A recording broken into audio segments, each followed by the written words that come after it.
Professor Diane Hildebrandt, University of South Africa. I'm Diane Hildebrandt from the University of South Africa, and my specialization is process synthesis, and we apply our research on waste-to-energy technologies.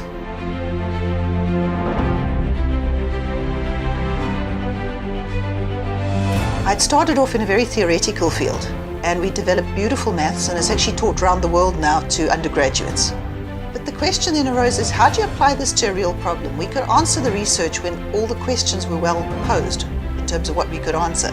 But when you got to a real reactor, for example, it's messy. You can only measure what you can.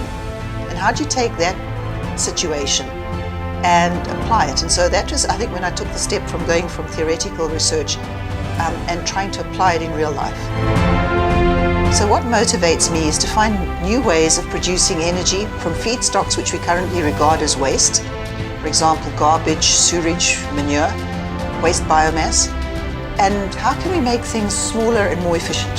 So rather than thinking of a big Eskom-sized power plant, could we build a power plant that's the size of a 44-gallon drum that somebody could use in their backyard to supply themselves with energy to developing countries so that we can improve the quality of life of the poorest of the poor? When you've answered a question that no one else has answered before, to me that's absolutely amazing when you found something new. It really is my biggest privilege. I work with the brightest and the best of the young people in South Africa. And I think one of the highlights is when you get a student who's ready to submit their PhD. At that stage, the position has changed. You're no longer the leader, they're the leader.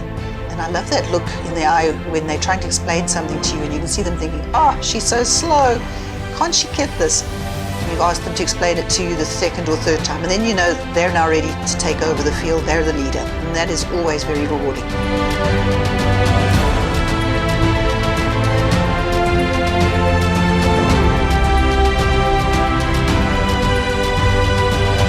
My day is split between admin, just trying to get systems running to support the research group, fair amount of time and effort on that. But I do try and make time to go to our weekly research meetings. We try and meet every student every week where they discuss their research, and that's the bit of the day that's always the highlight for me. The rest of the day, if I get a chance, often it's in the evening, reading research papers, trying to catch up on research and other activities. The work I actually did for my PhD is now taught in many undergraduate courses around the world and in many of the reactor engineering textbooks, which is quite an amazing achievement thinking where I started from. I would never have thought that the PhD work would have spread so far. And in fact, recently I was invited as one of the top 15 experts in the world to advise the International Energy Agency as to how we can design industries to reduce carbon dioxide emissions.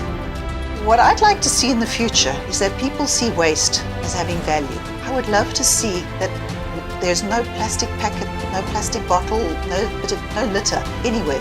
That people, when they see that, collect it because they see it has value and they hand it in, and that is turned into energy either in their backyard or otherwise in centralized small-scale waste-to-energy plants.